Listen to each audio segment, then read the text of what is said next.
o senhor como filho e eu preferia entregar a minha cabeça ao do meu pai, que hoje está no céu. Então, acho que é uma obrigação de filho assumir as responsabilidades que as detém. Qual era a sua condição no ano de 20 e de 21, já que o senhor e a sua esposa receberam o auxílio emergencial? Excelência, em respeito à orientação dos meus advogados, eu responderei essa pergunta. O relator, o deputado Alfredo Gaspar, também citou várias empresas que seriam de Éric Fidelis e afirmou que a partir dessa fase ele mudou de vida. Duartes Tecnologia Limitada. Mantenho a orientação da defesa em não me pronunciar. Metrópole Empreendimento e Participações, já é outro aqui. Mantenho a orientação, Vossa Excelência. EIP Empreendimento, Negócios e Participações. Mantenho a orientação, Vossa Excelência. Todas essas empresas que eu citei, significa que a partir de 2023, a vida desse rapaz, saindo do auxílio emergencial, virou esse case de sucesso absoluto. Bom, quando questionado sobre a origem do dinheiro que recebeu de Antônio Carlos Camilo, conhecido como Careca do INSS, o advogado manteve o direito de permanecer em silêncio. Essas três empresas do Careca colocaram para ele mais de R$1,5 milhão. Pô, ele não quer justificar, mas vamos pensar que foi serviço prestado. Aí vamos para outra etapa. E esse 1.800.000 que Careca passou para o senhor pessoa física, é fruto de quê? Excelência, vou manter a orientação da defesa. Então a gente chegou a um ponto que o filho do diretor de benefícios do INSS, até há pouco tempo, recebeu do principal membro da organização criminosa, só aqui, mais de 3 milhões de reais. Ô Marcília, o Alfredo Gaspar, o deputado, sabe que o depoente está com o habeas corpus embaixo do braço, mas ele faz questão aí de fazer as perguntas incômodas e escancarar, né, a fraude na frente de todos. É um negócio até vulgar, né? É um negócio vulgar. O Careca, o senhor Careca, eu me lembro, outro dia também estava o senhor Careca, e aí o Careca não respondeu. O senhor Careca do INSS, falando pro próprio Careca, o senhor Careca do INSS, ele, não vou ficar ensinando, o senhor Careca, e ele repetir, porque é uma forma, né? Como o outro vai ficar em silêncio, você precisa mostrar o ridículo da existência dos fatos e do outro diante desses fatos de alguma forma. Se o outro não vai falar, você precisa falar por ele, mostrando o absurdo. Aliás, o Brasil é tão louco, né, que esse Careca do INSS, ele processou veículos de imprensa que o chamaram de Careca. E por incrível que pareça, ele perdeu, porque isso é que me choca, né? Dentro do Brasil, o judiciário é tão bizarro que era capaz de pedirem que chamassem ele de Careca, talvez alguma minoria protegendo carecas aí, enfim, pudesse fazer o judiciário nesse caminho. Olá a todos do canal a CPMI está indo por um caminho interessante, né, que é expor ao ridículo aqueles que estão em silêncio, porque o silêncio é ridículo também e desrespeitoso. E aí esse silêncio proporcionado pelo STF também é uma forma muito vulgar de lidar com os fatos que o STF tem promovido. Porque veja bem, eu já disse isso em diversas ocasiões, mas vale a gente frisar. O próprio STF diz nenhum direito absoluto. Eles não falam isso da liberdade de expressão. Quando a gente fala de liberdade de expressão nas redes, eles sempre saem e dizem liberdade de expressão não é um direito absoluto. Ué, mas o silêncio é, então? Ué, como é que o silêncio, o único direito absoluto é o silêncio para o STF? Então o silêncio também não é absoluto. Se uma pessoa chega e diz, você é irmão do João, é ou não é? Não tem aqui algo que te incrimine se você disser. E se tem algo que te incrimina, se você comentar que é irmão ou não de alguém, então, enfim, meu caro, você realmente está em maus lençóis. O silêncio, ele é possível ou garantido constitucionalmente para não te auto-incriminar.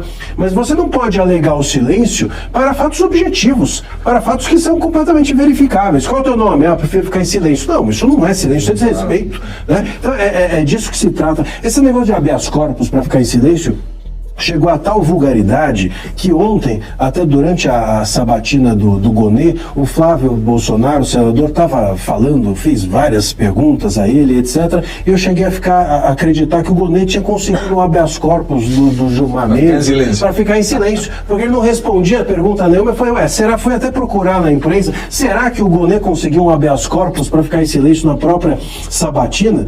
Então isso enfim, vulgarizou-se. Eu acho que os parlamentares encontraram um atalho para poder encurralar essas pessoas que lá ficam em silêncio. E essas operações todas, eu atribuo, a Polícia Federal fez essa operação aqui, ela prendeu aí pessoas relevantes, atribuo isso à pressão que essa CPMI tem feito. É relevante a visibilidade que esse tema tem tido. Vamos nos lembrar que não faz muito tempo, a própria Polícia Federal fazia investigações seletivas sobre esse caso da Previdência. Chegou a dizer que o Frei Chico era inocente sem que o Frei Chico tivesse investigado, e a CPMI nem tinha começado, as investigações estavam no início e já tinham declarado o Frei Chico como intocável. Então essa pressão feita pela CPMI, pelas redes sociais, pela imprensa ou por parte da imprensa é muito relevante para se chegar, seja na ex-nora, seja no ex-presidente do INSS que era da gestão do Lula, que é ligado ao LUP, e o cerco ao entorno do Lula é relevante, e a gente espera que essas pontes, essas costuras sejam feitas e que a Polícia Federal vá a fundo para que todo mundo do entorno do Lula, do primeiro... E agora a gente traz detalhes, atualiza você sobre a CPMI do INSS. Hoje a Polícia Federal prendeu o ex-presidente do Instituto, Alessandro Stefanuto, e mais outras 8 pessoas na mais nova operação da fase sem desconto. Maurício Camisotti, apontado pela Polícia Federal como um dos principais operadores do esquema do roubo dos aposentados, firmou um acordo de colaboração premiada, homologado pelo ministro do STF, André Mendonça. Com base na delação, o relator determinou várias prisões e buscas contra os investigados. Também foram alvos o deputado federal Euclides Petersen, do Republicanos de Minas Gerais, e o ex-ministro da Previdência, José Carlos Oliveira, conhecido como Ahmed Mohamed, que comandou a pasta durante o governo de Jair Bolsonaro. Contra ele, a Justiça determinou o uso de tornozeleira eletrônica. O presidente da CPMI do INSS, o senador Carlos Viana, afirmou que o núcleo principal dos desvios foi alcançado. Hoje, a operação colocou na cadeia o núcleo principal de todos os desvios do INSS, da quadrilha que tomou de assalto as aposentadorias brasileiras. Aqueles que estiveram na CPMI debaixo de habeas corpus, que garantiram a eles silêncio em vários momentos, agora terão de revelar a verdade ainda mais presos. Isso mostra claramente que nós estamos no caminho certo em dar uma resposta ao povo brasileiro. Minha indignação em dizer, quando as pessoas desde o início falavam que CPMI não daria em nada, que CPMI era apenas mais um momento teatral. Senhores, não há na história uma comissão que tenha prendido mais pessoas e que esteja dando mais respostas. Bom, e depois de uma reunião do presidente com o ministro do Supremo Tribunal Federal, André Mendonça, a Polícia Federal passou a monitorar os suspeitos. Ministro André Mendonça, tivemos uma reunião longa na semana passada. Existem informações que eu não posso revelar, nem o relator. Nós estamos debaixo do sigilo de investigações, porque se nós colocarmos ali ou deixarmos vazar, isso vai atrapalhar o andamento. O que posso dizer para vocês é que vários desses presos, hoje, estavam todos sendo monitorados, as ações deles acompanhadas pela Polícia Federal, porque um ponto que eu posso adiantar para vocês, que não há problema. O dinheiro que foi sacado nos bancos em espécie, esse dinheiro está guardado em algum lugar. Existem locais onde eles guardaram, porque na soma dos desvios, boa parte foi para o exterior, está guardado em paraísos fiscais. Bom, para o relator, o deputado Alfredo Gaspar, o sentimento da comissão é de justiça. Em que o brasileiro lesado que foi vítima desse roubo bilionário em relação ao dinheiro dos aposentados e pensionistas está com o sentimento de que a justiça começa a ser feita. Desde o início fui o autor do requerimento de mais de 25 prisões. Muitos aqui quiseram dizer que era precipitado. Olha o resultado.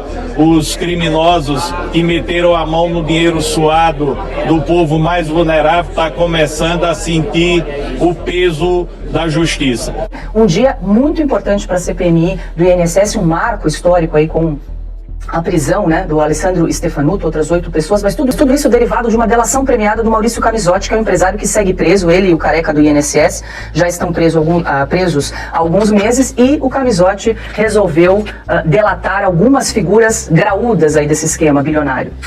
Paula, você vai se lembrar que lá atrás, quando essa comissão foi aberta, praticamente todo mundo, inclusive a direita, vários veículos de comunicação, todo mundo dizia, vai terminar em pizza, CPI não serve para nada. E de fato, as CPIs tradicionalmente não dão em nada mesmo, elas não são formatadas para investigar, geralmente elas são formatadas para blindar governos, principalmente nos governos do PT.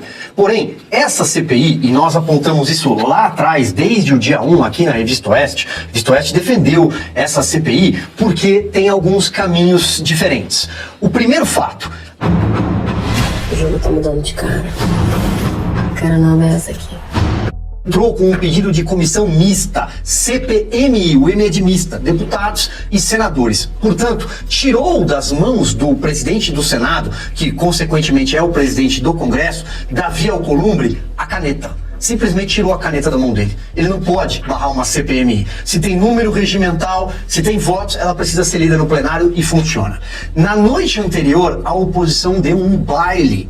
E isso é raro acontecer, mas deu um baile no governo e deu um baile no Hugo Mota, que queria indicar o relator da CPMI. Ele chegou a apresentar o nome do deputado, que era um deputado que não tinha sequer assinado o requerimento para a criação da CPMI. Vocês vão se lembrar também que o presidente indicado pelo Senado era o Omar Aziz. E qual era o histórico do Omar Aziz? Vamos lembrar da CPI da pandemia? Acho que as pessoas sabem quem é o Omar Aziz. E a oposição conseguiu, no voto, com a ajuda do Centrão, que desembarcava naquela época do governo, sobretudo a Federação PP e União Brasil, conseguiu uma maioria substancial para reverter esses nomes. E colocou na relatoria, ou seja, o roteirista dessa CPMI, ele é um promotor público, Alfredo Gaspar. Está fazendo um bom trabalho. E colocou na presidência, no lugar de um Omar Aziz, o Carlos Viana, que tampouco se comprometeu a abraçar o governo, porque precisa de votos para ser reeleito senador ou tentar outra coisa no ano que vem.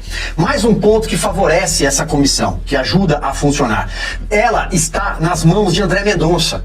Das 11 relatorias possíveis naquela época, sabe-se lá por que a roleta caiu na casa certa. Portanto, não está nas mãos de um ministro do Supremo que defende o governo Lula. Logo, a comissão avança. E, ademais, para finalizar, Paula, é um esquema que não tem sofisticação. Portanto, você não tem lavagem de dinheiro no exterior, pelo menos por enquanto não descobrimos isso ainda. Você não tem dólar cabo, não tem nada. Era o roubo no boleto, era o roubo no contra-cheque, como se fala, o olerite. O nome é diferente em várias partes do país. No olerite do aposentado. É tirar dinheiro de quem chega numa certa altura da vida, gastando mais do que pode, que ganha pouco, Tá difícil comprar remédio e geralmente nessa altura da vida você precisa gastar mais com plano de saúde, gastar mais com remédio, roubando aposentados e pensionistas. Portanto, é muito nítido. Ele pegou o olerite e falou, tô sendo assaltado. Quem me assaltou? A CPMI está descobrindo, está fazendo o seu trabalho, ainda bem. Consta, como disse o presidente da CPMI, o Carlos Viana, né, essa investigação agora está chegando no primeiro escalão do esquema da fraude dos aposentados, né? Isso é bastante importante aí para seguir com as investigações e a responsabilização desses criminosos. Está chegando bem perto da turma do Lula, né, da turma do governo, ex-presidente do INSS. Agora, eu concordo com o Silvio, né, e está de parabéns a Polícia Federal também, quiçá voltará a ter aí a admiração do povo brasileiro, né, anda precisando resgatá-la. Agora, veja, a CPMI está trabalhando de forma muito bem feita desde o início. O Gaspar, relator, é alguém que entende do assunto, está desenrolando o fio, né, exatamente de forma minuciosa, cuidadosa, ponto a ponto, vem mostrando toda a roubalheira que aconteceu no INSS. Isso mesmo com a blindagem que vem sendo feita pelo STF. Quer dizer, o que está impedindo um trabalho ainda melhor é justamente o excesso de habeas corpus que o STF garantiu a vários depoentes que optaram pelo silêncio, um silêncio até meio ridículo ali, né? Se você conhece fulano de tal, prefiro ficar em silêncio, não sei o quê. Seu sobrenome é esse por conta disso, prefiro não me manifestar. Então, abusaram desse direito, né, do silêncio. E mesmo assim, a CPMI fez um bom trabalho, a Revista Oeste cobriu e deu atenção, deu destaque desde o início, né, esse bom trabalho, e estamos colhendo agora os resultados. Eu acho que sim, tem tudo para chegar em peixes graúdos. Alguns desses blindados ainda estão devendo um encontro com a justiça, a gente sabe quem, né? O Careca do INSS, o irmão do Lula e por aí vai. Vamos ver se vai chegar nessa turma. Bom, e a CPMI do INSS ouviu hoje o advogado Eric Douglas Martins Fidelis, filho do ex-diretor de benefícios do INSS, André Fidelis, investigado por suspeita de envolvimento nas fraudes da Previdência.